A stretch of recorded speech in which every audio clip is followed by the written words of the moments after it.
until I read that letter. I thought nothing could hurt me anymore. I'd seen it all. Parents dying, bankruptcy in the 90s, my workshop burning to the ground. But this was a slap in the face from the one person I never expected. My brother. The envelope came on December 18th. Just a regular morning. Coffee on the stove, my dog out on the porch. At first, I didn't even realize who it was from. Some law office in Austin. Gold embossed crest. Machine-typed label. Inside 2 pages. Cold and clinical. Mark Kennedy has filed a petition to have Joseph Kennedy declared mentally incompetent. Before we continue, please subscribe to the channel and let us know where you're listening in the comments. I read it twice, then a third time. My heart started pounding. Mark, my younger brother, trying to have me declared insane. The house I live in, our family home, is all I have left. The fence I fix every spring. The cherry tree Mom planted. Dad's old Chevy still rusting in the garage. Now Mark wants to take all of that and claim I'm too far gone to stop him. He wants the land. For construction. For another one of his shiny complexes with spas and gyms and valet parking. He doesn't care that this place is sacred ground. I sat on the porch, watching my dog chase birds while my thoughts screamed in silence. That evening, some guy showed up in a blue windbreaker. Claimed he was a social inspector. Said he was sent by concerned family members to evaluate my condition. I knew right away this was a setup. Mark was moving in, but I'm no fool. I put on a show he'll never forget. I told him the president was living in my shed, that I spoke to aliens, and that my dead mother visits me every night with blueprints for a Martian bridge. He wrote all down, nodding like I was handing him gold. Then I pulled out a camera. Gotcha, I said. Now let's hear how I really talk when I'm not playing along. His face went sheet white. The next morning, I went down to the basement and dug out my father's old lockbox. It was filled with papers, blueprints, deeds. I found one map, an old one with faded pen marks. I looked closer. One corner of the property, the one with the old gazebo, was still technically owned by the church. My father had never finished the transfer. It's not in my name, not in Mark's. It's church land. He doesn't know that, but I do. I made copies, took photos, put everything back. Then I called Mark's son, Tommy. Invited him fishing. Just good old Uncle Joe being folksy. Out by the river, beer in hand. Tommy got loose-lipped like he always does. Dad says you're losing it. He laughed. Already found buyers for the place. Says the hotel's gonna be gorgeous. Like, who cares if you still live here? You're halfway gone. I didn't answer. Just tapped the recorder hidden in my jacket. He kept rambling. And just like that, I had evidence. Proof this was all planned.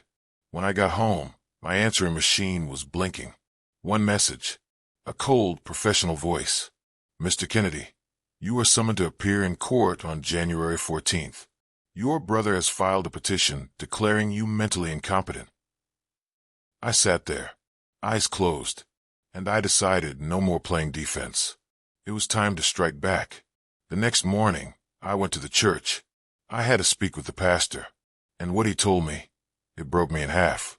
Your brother already made an offer to sell the land for development, behind your back. He met with our lawyers. I didn't sleep that night, not a minute. I sat in the kitchen with the lights off, the letter from the lawyer lying on the table like a loaded gun. My mind kept spinning through every word the pastor had said that afternoon. He already made an offer, he told me, looking genuinely uncomfortable. They're planning to tear it down. Hotel, spa, conference center. They even want valet service. Your brother said you were in no condition to stop them. In no condition? I laughed then, but it was hollow, a sharp bark of disbelief. Mark didn't just want the land. He wanted me erased. At 6 a.m. sharp, I was back in the basement with a flashlight and a plan. I pulled out the old filing cabinet from behind the furnace. In the bottom drawer, underneath a pile of rusted tools and yellowed newspapers, was a sealed envelope. My father's handwriting. For Joe, if the time ever comes. I never knew what that meant, until now. Inside was a letter. Dad's last words, written just weeks before he passed. Mark got the business, and you got the home. That's how I always saw it. One of you builds, the other preserves. I trust you, Joe. You'll never sell this land, not even if the price is high. That's why it belongs to you. I read it twice, then folded it slowly. My hands were shaking, but not from fear. From fury. The next step was the courthouse. I needed to confirm the land status, every inch of it. I waited 2 hours in line behind people arguing about traffic tickets and parking disputes, until I finally sat across from a woman named Linda in property records. She typed in the parcel number and frowned. "Looks like there's a split deed here," she said. "This corner parcel? Still under church ownership. That's odd." I grinned. "It's not odd. It's Providence." I thanked her, walked straight to the hardware store, and bought 4 metal signs. Private property, no trespassing. On the way home, I called the pastor and asked for a quick meeting. Told him I had the original documents and my father's letter. "We can get a notary," he said. "If you're ready to make it official, we'll back you." I could hear the weight of justice shifting in my favor. That night, I went to the shed. Dusty, cold, filled with the smell of gasoline and old wood. I pulled out the camcorder I hadn't touched in 15 years. Charged it, cleaned the lens, set it up in the living room. I was done hiding. If they wanted to put me on trial, they were going to see exactly what kind of man I still was. Next morning, I got dressed in my Sunday best, went to see the one person I never thought I'd visit again, Martha Johnson. She was our nanny when we were kids. Retired now, living in a small apartment above a bakery on Main. When I knocked, she opened the door with eyes wide like she'd seen a ghost. "Joe," she whispered, "I need you to tell the truth." I said, "About Mark. About what he was like when we were kids." She looked away. "That boy, he's always been clever. Too clever. I need you to say it in court." Silence. Then she nodded. "I kept a diary, Joe. Still have it. I wrote down everything he did. Everything he said. Every time he tried to lie or cheat or steal." I could have hugged her. 3 days later, the subpoena came. Mark was moving fast, trying to get me declared incompetent before Christmas. Thought I'd be too confused to fight. Thought I'd break under pressure. But the old man he remembered is gone. I've got the documents, the recordings, the witnesses, the land survey, and the law on my side. I thought I was finished. I thought he'd buried me. But instead, I'm about to bury him. And just when I thought I had everything lined up, just when I felt like I was one step ahead, the phone rang. Unknown number. I answered. The voice on the other end said 5 words that stopped my heart cold. "He's already inside your house." I didn't speak. I couldn't. Just sat there, the phone still pressed to my ear, that sentence repeating in my head like a broken record. "He's already inside your house." I stood up so fast my chair toppled backward. My breath hitched. The dog wasn't barking. She always barked when someone approached the porch, which meant whoever was in there either got in quietly or had already been inside long enough for her to stop caring. I moved fast. Quiet. I grabbed the shotgun from behind the coat rack. Not loaded. I wasn't looking to shoot anyone, not yet, but it made people think twice. The front door was locked, just like I'd left it. Windows shut. No sign of forced entry. I eased around back, heart hammering in my chest. The basement light was on. I hadn't left it on. The lock on the basement door was scratched. Not broken. Picked. I crept down the stairs, step by careful step, the creak of the wood louder than thunder in my ears. Halfway down, I heard it. The soft rustling of papers, drawers being opened, things moved around. Someone was looking for something. I flicked on the light and shouted, "You've got 10 seconds to explain yourself before I let the dog in here." There was a crash, then silence, and then a voice I hadn't heard in person for 5 years. "Jesus, Joe, you trying to give me a heart attack?" Mark stepped into the light like he owned the place, wearing a $4,000 coat and a smug expression. "What the hell are you doing in my house?" I growled. He had the nerve to look around, like it wasn't a crime scene. "Just checking on things. Heard you were having memory issues. Thought maybe you misplaced something important." "You picked my lock, Mark. That's breaking and entering." He smiled that same politician smile he'd been flashing since college. "Relax, Joe. I didn't break anything." "You broke trust," I said. "Not that there was much left." He shrugged. "I came to talk. But since you're already on edge, maybe I'll just go." He moved toward the stairs, like nothing had happened. "You think this is gonna stop me?" I said as he passed. He paused. "No, Joe. I think this is just the beginning." And then he was gone. Just like that. I called the sheriff, filed a report, made it official. But I knew what Mark was doing. He was planting doubt, laying groundwork. If he could claim I was paranoid, imagining intruders, it'd help his case. I could see the legal argument already. Elderly man confused, forgetful, erratic behavior. Classic setup. But I wasn't playing that game. I set up cameras. Every room. Every doorway. Motion sensors, audio triggers. My old insurance investigator instincts kicked in full force. I wasn't just going to protect myself. I was going to catch him. The next few days passed like a chess match. I moved pieces quietly. Spoke to the pastor again, got his statement notarized. Martha found her old diaries and gave me the entries that mattered. Linda at Records helped me pull the church zoning papers. The ones that showed Mark had tried to secretly reclassify the land for commercial development. Without me. Behind my back.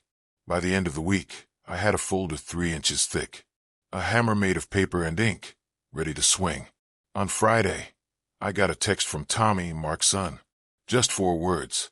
"You should check outside." I opened the door and froze.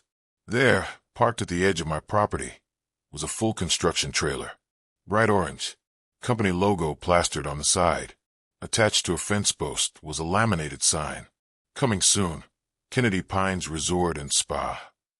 Underneath, in smaller print, it said, "Development scheduled to begin January 15th. Authorized by Mark Kennedy Holdings." January 15th.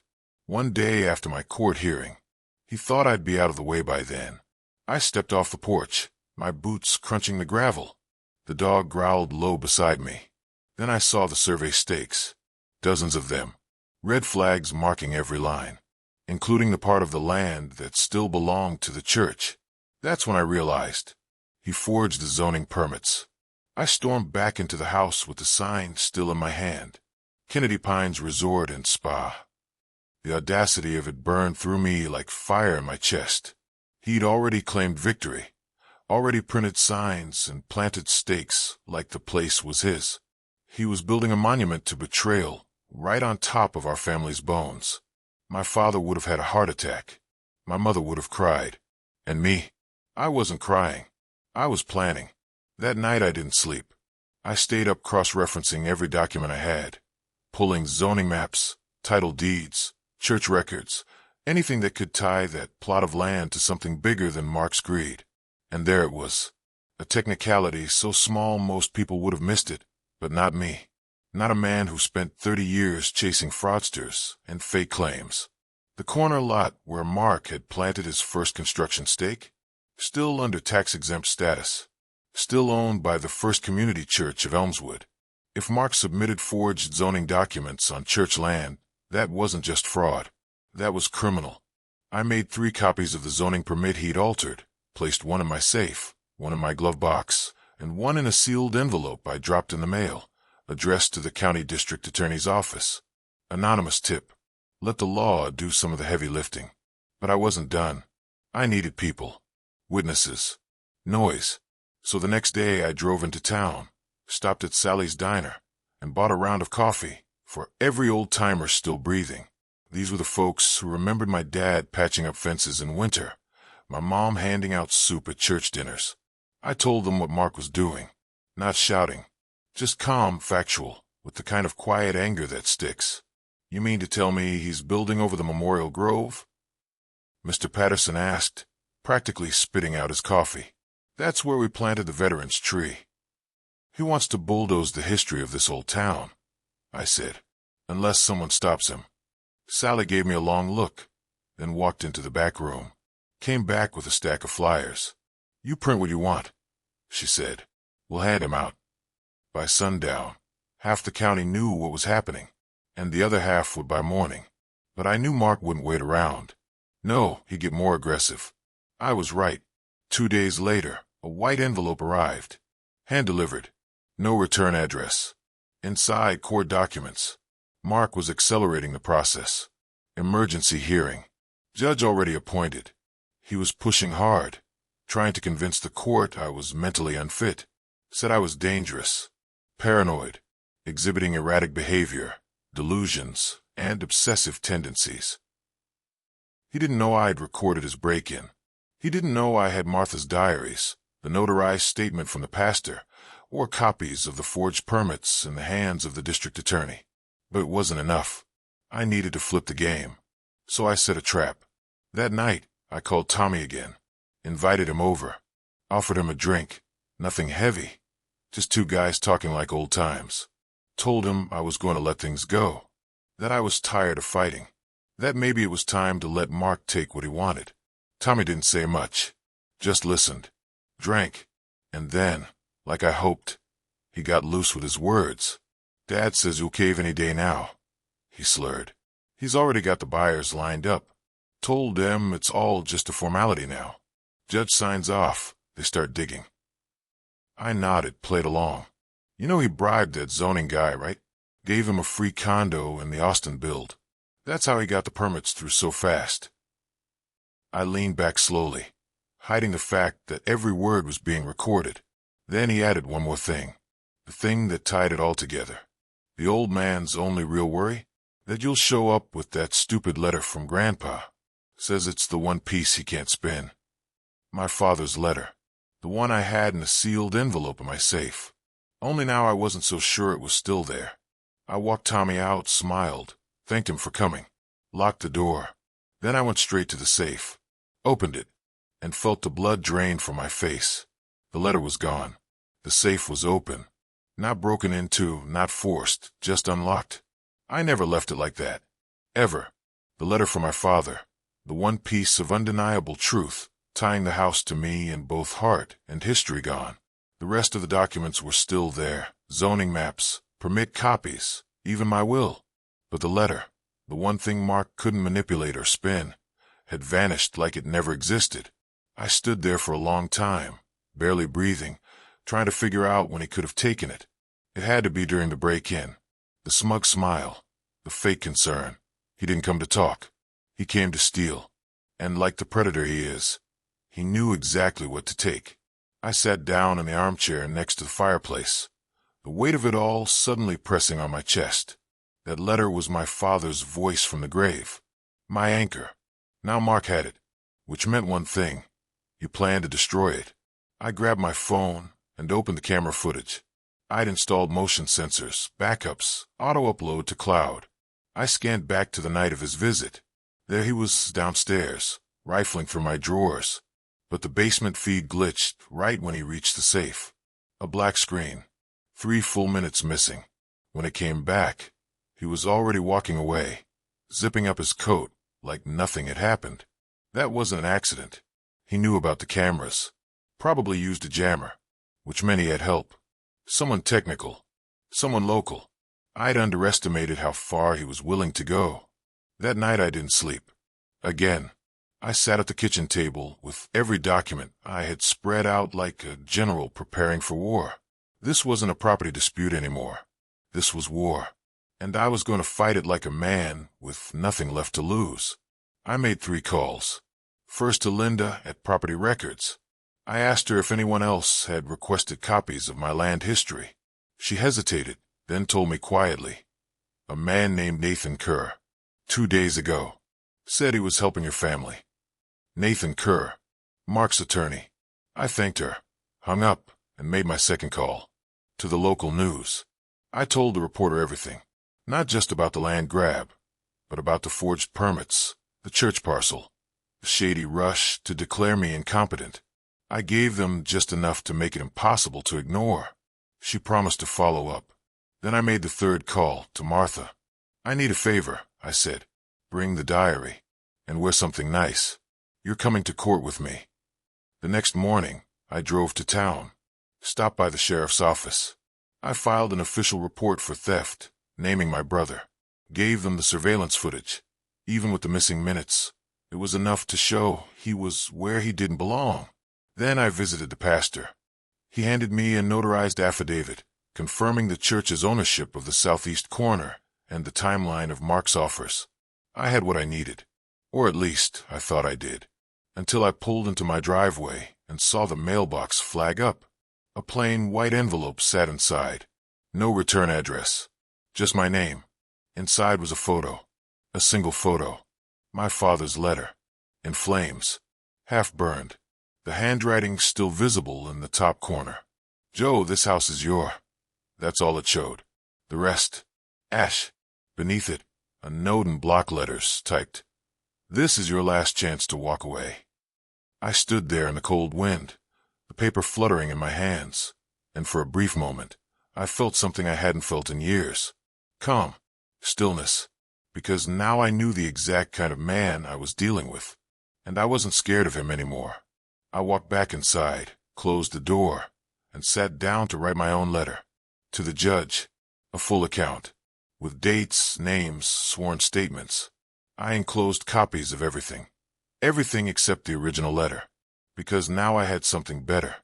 Proof of destruction. Proof of criminal intent. I dropped it off myself at the courthouse. And just as I stepped out into the parking lot, my phone buzzed. Unknown number. I answered. "You think this ends in court?" The voice said. "You have no idea what's coming." Then the line went dead. I stared at the phone, wondering who else he'd pulled into this, how far he was willing to go. And then I looked up and saw the man standing across the parking lot, watching me, taking pictures. He was wearing my brother's company badge. He stood by a silver sedan, leaning casually against the driver's side door, phone in hand, snapping pictures like he was sightseeing. But I knew better. The badge clipped to his chest said Kennedy Holdings, and his stare told me everything I needed to know. Mark wasn't waiting for the court to settle this. He was escalating. This was intimidation, surveillance, a message. I didn't approach him. I didn't need to. I pulled out my phone and snapped a photo right back. He looked surprised, then annoyed. Then he got in his car and drove off without saying a word. I forwarded the photo to my lawyer immediately, adding the timestamp, location, and a note. They're watching me now. Back home, I walked the perimeter of my property. I'd already posted new no trespassing signs, but now I added cameras in the trees, infrared sensors, and floodlights rigged to motion detectors.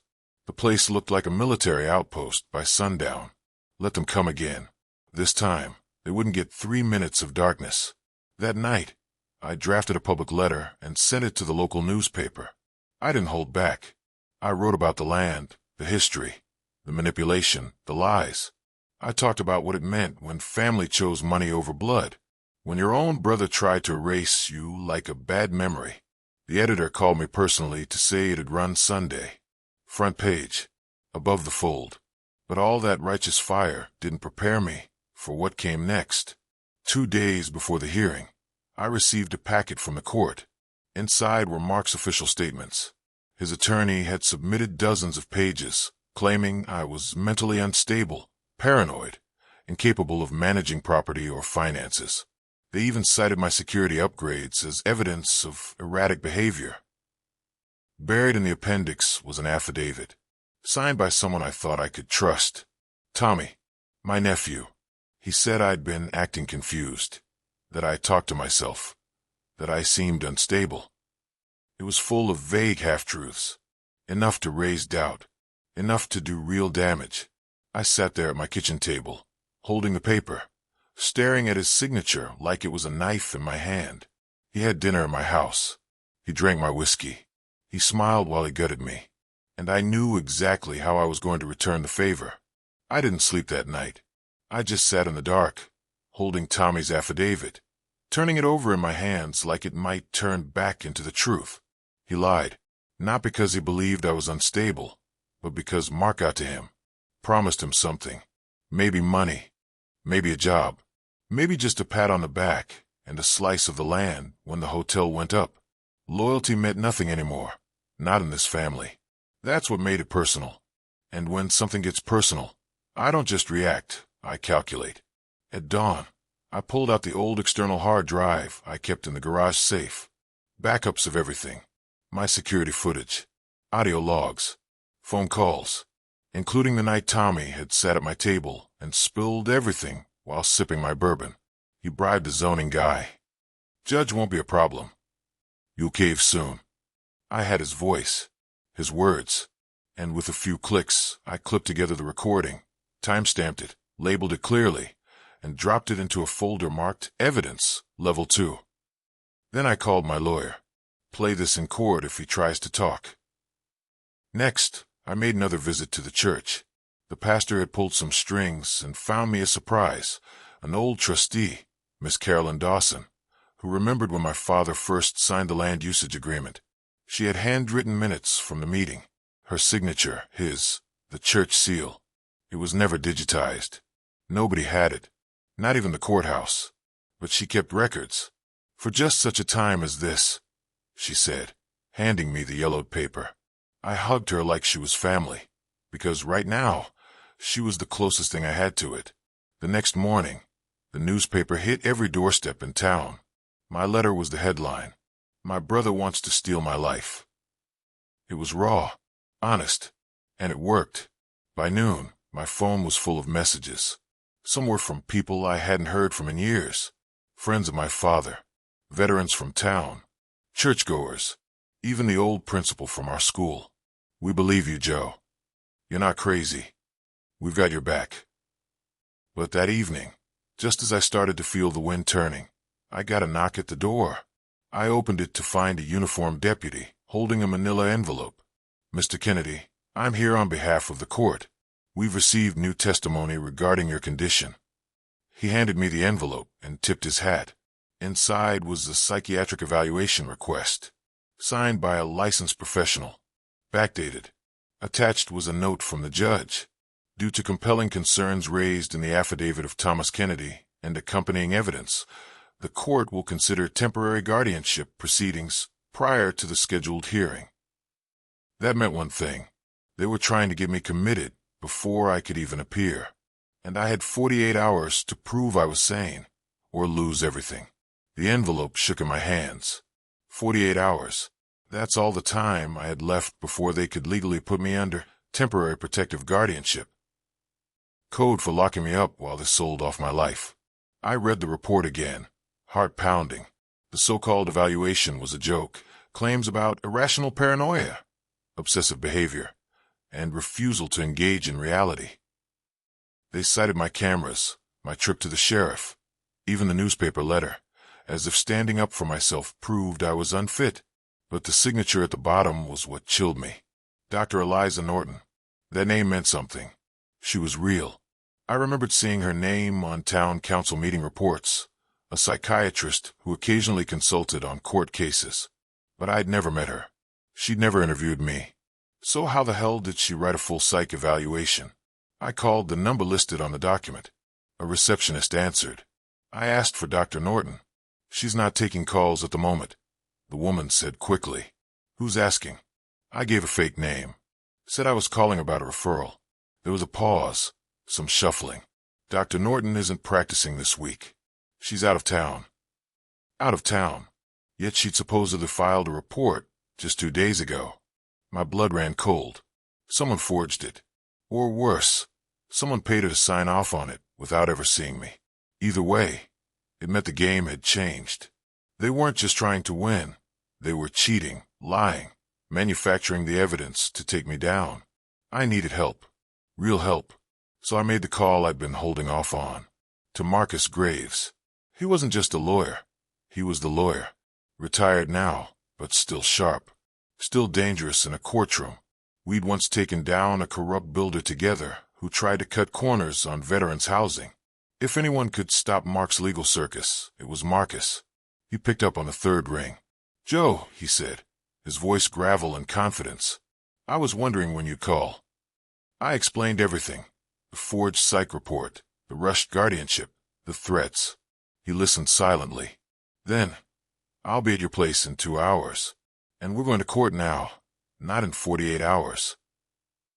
By nightfall, we were in his study, a stack of documents spread across his desk. He moved like a man 10 years younger, flipping pages, scribbling notes. "We file an emergency injunction in the morning," he said. "Challenge the psychiatric claim, demand an independent evaluation, and subpoena that doctor. If she testifies she never saw you, it all falls apart."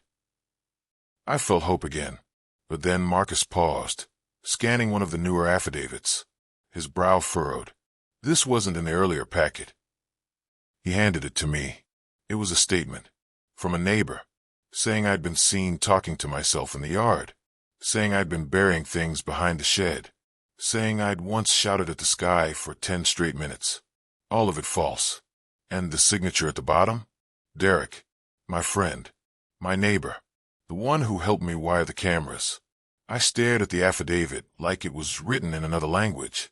Derek, the man who shared beers with me on my porch, who helped me rewire my cameras, swap out floodlights, and grumble about the price of lumber. He said I was burying things in the yard, talking to the sky. I hadn't buried anything but old dog toys and broken sprinkler heads, and I sure as hell hadn't screamed at the clouds. This wasn't just betrayal. It was orchestration. Someone had gotten to him, promised something, or threatened him. Either way, the knife was in my back. Marcus leaned over the paper, jaw clenched. They're building a case, piece by piece. Little lies, small distortions. Enough to blur the truth. I rubbed my face with both hands. What do? We subpoena Derek. We force him to testify under oath. If he lies on the stand, that's perjury. And if he folds, we get the truth. And if he doesn't fold? Marcus met my eyes. Then we exposed the whole web anyway, starting with Dr. Norton. That night, sleep wasn't even a consideration. I stayed up cross-referencing everything Derek had claimed with the timestamps from my cameras. Every incident he mentioned, I had proof it didn't happen. I printed it all, logged it, prepared it for court, and then I dug out something I hadn't touched in years, an old hard drive with archived footage from a project I'd done with Derek 2 years ago. Interviews, conversations. He'd once said on camera that I was the most level-headed guy I know. Straight shooter, always sharp. That clip would go into evidence too. They could try to twist my life into something unrecognizable, but I had my receipts. By morning, Marcus had already filed the emergency injunction. We drove down to the county courthouse, documents in hand, heads held high. While we waited for the judge, I scanned the halls. Sure enough, there was Mark, sitting beside Tommy and their slick lawyer, all three grinning like cats in a birdhouse. I didn't acknowledge them, just sat down and stared straight ahead. The hearing was brief. The judge agreed to delay the guardianship ruling pending a formal psychiatric evaluation conducted by an independent state doctor. Norton would be subpoenaed, and I wouldn't be committed, at least not yet. We walked out into the sunlight, feeling like we'd gained a few yards on the battlefield. But then Marcus' phone buzzed. He glanced at the screen, then turned to me, his face suddenly grim. "Joe, you're not going to like this." He handed me the phone. On the screen was a photo from a local real estate site, a new listing. It showed my house, with a pending sale banner across it, listed under Kennedy Holdings, and the scheduled closing date was 3 days away. I felt like the air had been knocked clean out of my lungs. There it was, in high definition, my front porch, my windows, my yard, and the words pending sale slapped across it like a death sentence. Listed under Kennedy Holdings, scheduled to close in 3 days. 3, without my consent, without a ruling, without anything remotely legal. I showed Marcus the screen. He didn't say a word, just clenched his jaw so tight I thought his teeth might snap. "They're not even waiting for the court anymore," I said. "They're treating the property like it's already theirs." He nodded. "We need to prove fraudulent representation. If they forged a title transfer or claimed ownership prematurely, we can hit them hard. That's felony territory." "How would they even get the deed listed?" I asked. "You need a notarized transfer."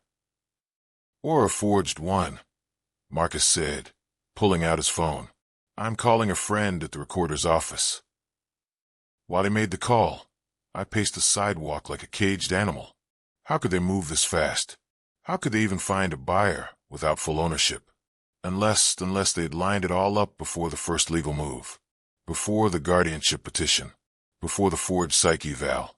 This wasn't an escalation. It was a premeditated hit, and I'd been walking right into it. Marcus hung up. "You're not going to like this either," he said. "According to the records, someone filed a quitclaim deed in your name. Last week." "A what?" "A quitclaim deed. It's a legal document that transfers ownership. No warranties, no proof of clean title. Just a signature." "But I didn't sign anything." "Doesn't matter. If they forged your name and had it notarized with a dirty notary, it still gets filed. It takes time to undo, but once it's recorded, it looks real." My stomach turned. "So someone forged my signature?" Marcus nodded. "We'll contest it. Immediately. But if they get that sale through before we stop it..." He didn't finish the sentence. He didn't have to. If the sale went through, getting the house back would be a nightmare. We drove straight to the recorder's office. I demanded to see the quitclaim deed. The clerk was hesitant until Marcus showed her his bar card. She handed over the copy, and there it was, my name, in handwriting that looked close, but not close enough. Sloppy, rushed, and below it the notary's seal. Someone I'd never heard of.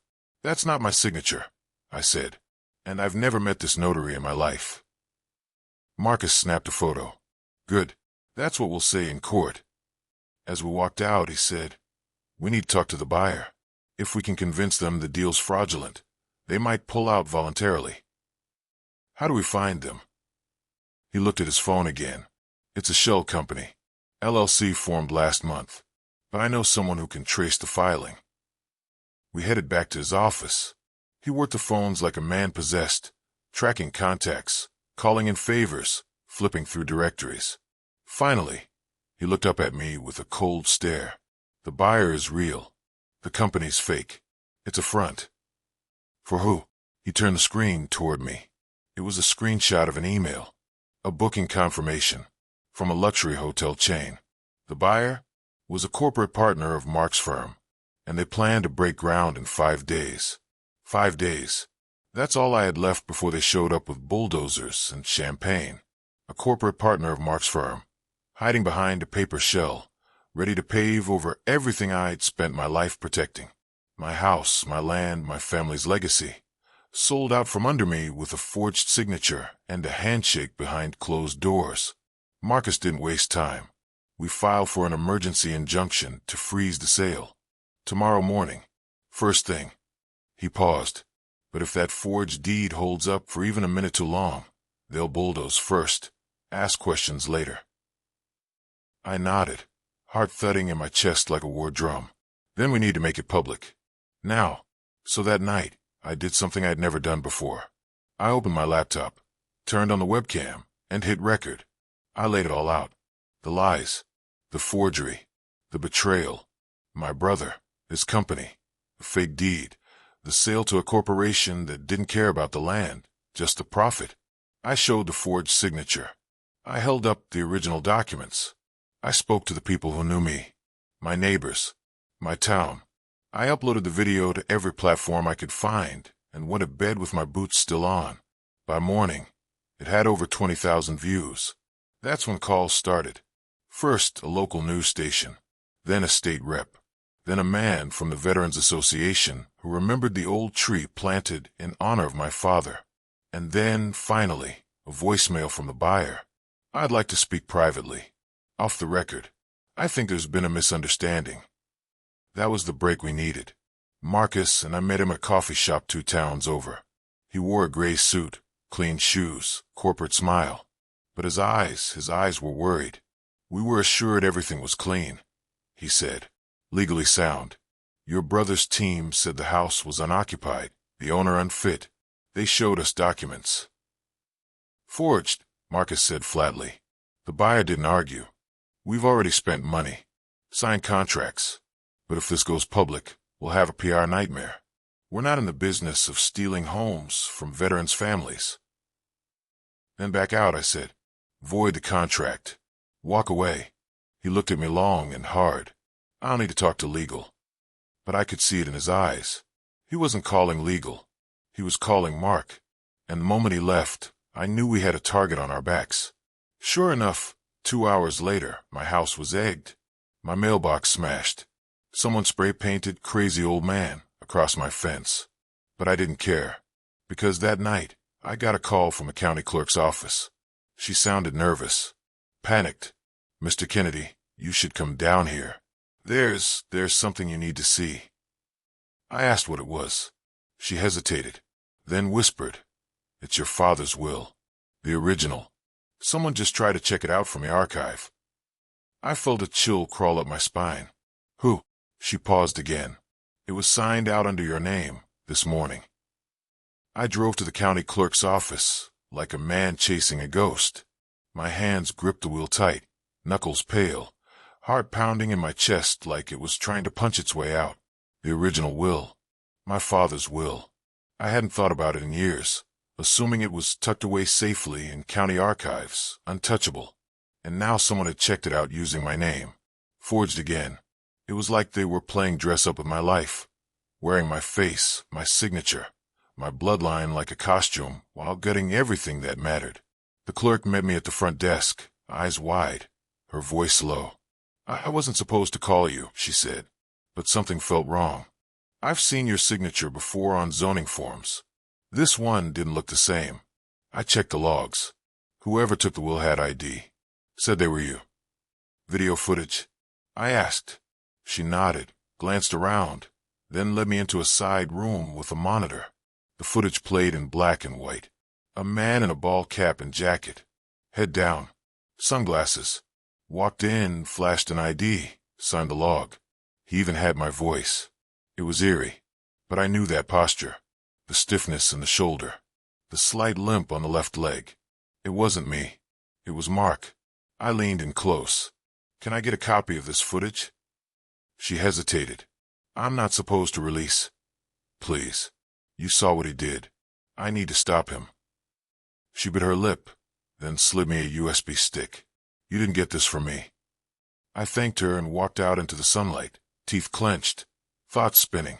If Mark had the original will, he could do anything, edit it, destroy it, replace it with something doctored. Even if the courts didn't accept it, the chaos alone could stall the case long enough for the sale to go through. Back at Marcus' office, I showed him the footage. His face darkened. "This is theft. Plain and simple. If he alters that will and tries to present it, we nail him.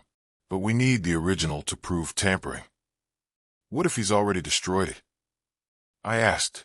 "Then we use the backup you showed me last week, the scanned copy you kept for your records, and we bring in a handwriting expert. If he submits anything different, we tear it apart in court." We filed an emergency petition to subpoena the security footage and block any legal use of newly surfaced wills. A judge approved it within hours. I was beginning to feel like maybe, just maybe, we had the upper hand. Until I got home. My gate was open, the front door ajar, the dog gone. Inside, the house looked undisturbed, but the air felt off, heavy, still. Then I found the note, taped to the fridge. Block letters. No signature. "If you show up in court tomorrow, the dog dies. Stay home. Let it go. You've lost." My legs nearly gave out.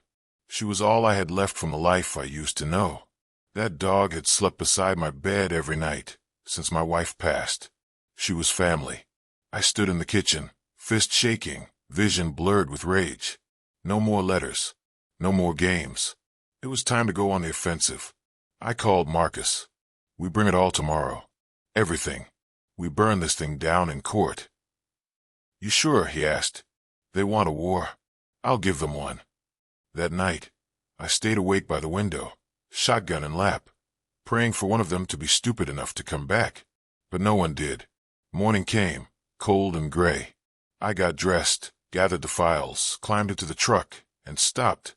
Because right there, on my windshield, tucked under the wiper, was a small clear bag. Inside it, my dog's collar. And it was stained with blood. I stood there in the driveway, frozen. The collar dangled from my fingers like a noose.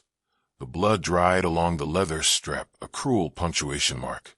My vision narrowed, my breath came shallow, and for a moment I thought I might black out. My dog, my girl, was gone. Not just taken, not just threatened. The collar said everything Mark didn't need to write. It was a message. You keep fighting, and you lose everything. But what Mark didn't understand, what he never understood, was that pain doesn't make me retreat. It makes me relentless. I slipped the collar into a plastic evidence bag, sealed it, and tossed it onto the passenger seat beside the stack of court files. Then I started the truck. My mind was steel, my rage cold. He wanted a war. Now he was going to get scorched earth. The courthouse was buzzing by the time I arrived. Media vans parked along the curb, reporters milling around. Word had gotten out about the forged deed, the corporate buyer, the emergency injunction. My video had spread further than I'd imagined. Town folks showed up to watch. Some carried signs. Protect our land. Justice for Joe. Honor the will. I walked through them like a soldier, through friendly ranks. Head high, heart thundering.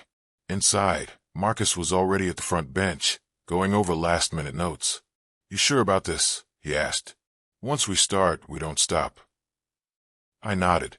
They made it personal. I finished this. The hearing began promptly at 9 a.m. The courtroom was packed. Mark strolled in with his lawyer like he owned the place. His grin just a little too wide. His posture just a little too forced. He was feeling the heat. Good. The judge entered. An older woman with eyes like stone and a reputation for cutting through theatrics. Marcus opened with a direct challenge to the guardianship motion. Laid out the evidence of forgery, false affidavits, and the altered quitclaim deed. Then he played the video. Mark, disguised, signing out my father's will under my name. The courtroom went dead quiet. Next came the handwriting expert, who confirmed the signature on the quitclaim wasn't mine. Then the clerk from the recorder's office testified, verifying the footage and the logbook. Every piece was a hammer strike on Mark's carefully built illusion. Then it was my turn. I took the stand and told them everything. About the house, the land, my father's letter, the threats, the forged evaluations, and finally, the note on my fridge and the collar. I held up the bag. The jury winced. Even the judge's face hardened. That collar belonged to the only thing I had left in this world, I said. They took her because they couldn't take me. That's who you're dealing with. Mark's lawyer tried to object. The judge shut him down with a glance. We recessed for lunch. Outside the courthouse, reporters swarmed. I ignored them, sat on a bench, staring at nothing, waiting for the next round. Marcus came out 10 minutes later, his face pale. "You're not going to believe this," he said. "What now?" He handed me his phone. An email from the real estate partner. "Despite the pending injunction, demolition will begin tomorrow at 6 a.m. We've been advised the legal hurdles are being resolved internally." I stared at him. What does that mean? Marcus swallowed hard. It means someone's pushing this through anyway. Someone high up. My pulse quickened. The judge hasn't ruled yet. They can't. He looked me dead in the eye. They don't care. They're going to destroy the house regardless of what the court says. I stood up, fists clenched. Then I heard my name called from across the street. I turned and saw a man walking toward me. Tall, sunglasses, briefcase in hand. He stopped 3 feet from me and said, "Mr. Kennedy, I suggest you don't go home today." "Why's that?" He opened the case, showed me a file with my name on it. Inside was a map of my house, marked with demolition charges. I stared at the blueprint, my name stamped in red at the top corner, and felt the blood drain from my face. The man in the sunglasses didn't flinch, didn't blink.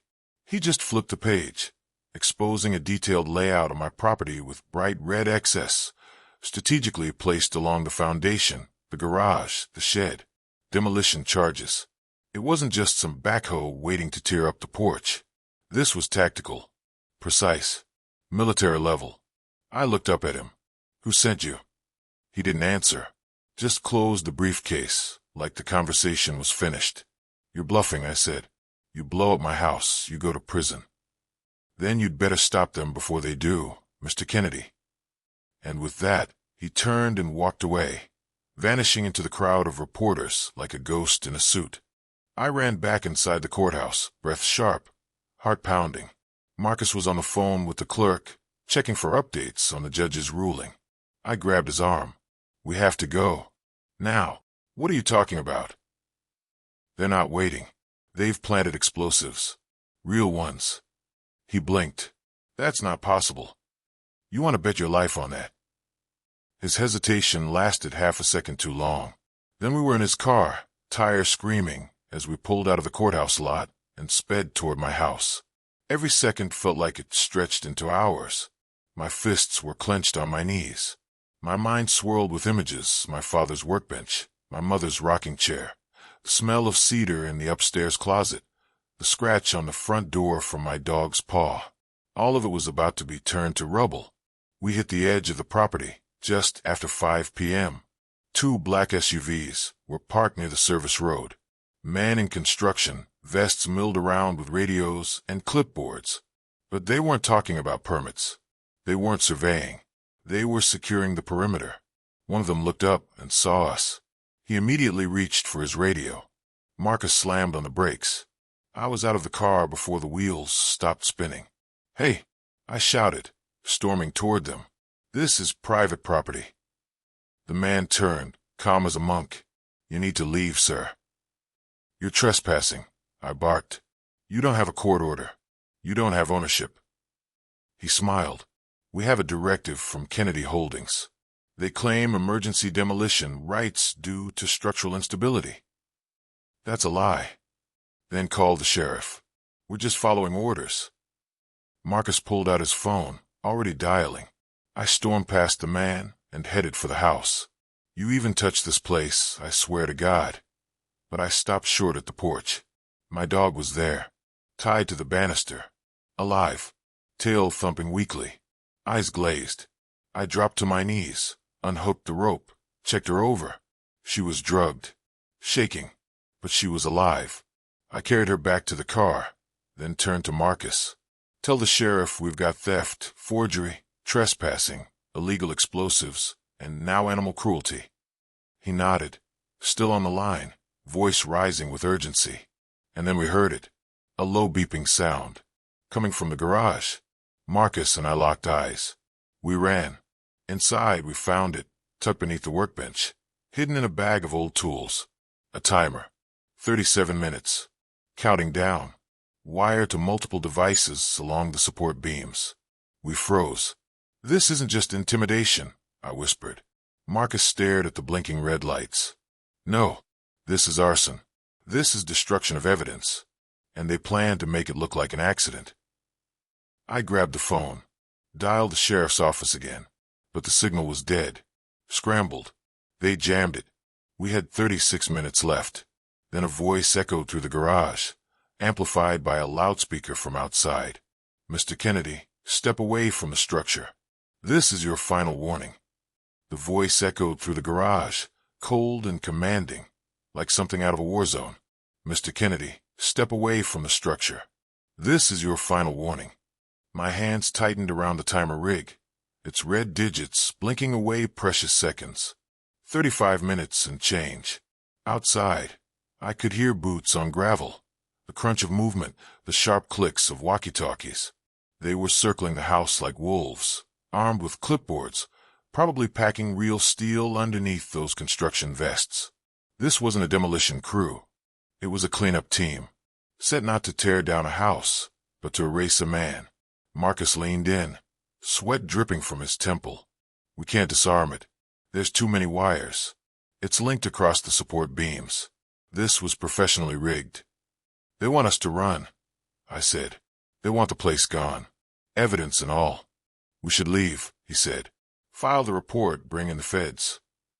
I looked at him, then down at the workbench, and I saw it my father's toolbox. Old rusted, but still intact. I opened it with shaking hands. Inside was the original blueprint of the house. My father had sketched it by hand back in the 70s. Notes in pencil, tiny arrows, comments in the margins. And then I saw it, an old service crawlspace, sealed after construction, hidden beneath the garage floorboards. My father never removed it. He just buried it. If the detonators were hardwired into the supports, that meant the cables had to run beneath the house. If we could get under there, if we could trace the primary feed, we might just find the main trigger. Marcus saw the shift in my eyes. What is it? They're the way in. An old access shaft. My dad sealed it off, but it's still there. We can get to the wiring. Joe, we don't have time for MacGyver moves. Then get out, I said. Take the dog. Get her safe. Call the sheriff from down the road. I'll hold them off here. Are you insane? I'm done losing things, Marcus. This is my home, and I'm not letting them take it without a fight. He hesitated, then nodded, took the dog gently from the back seat, and whispered something I couldn't hear. When he looked back at me, there was something different in his eyes.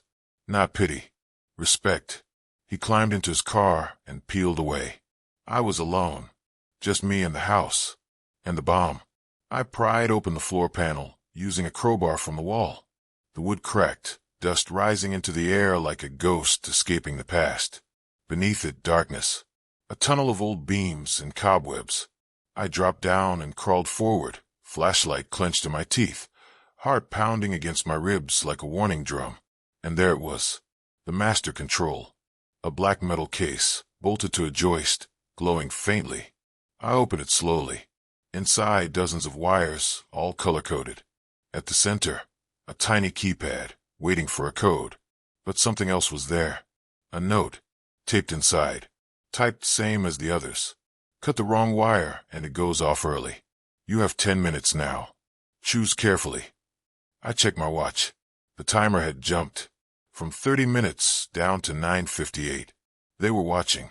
I looked up, flashlight beam hitting a tiny red dot on the rafters. A camera. They were inside my system. They were controlling everything.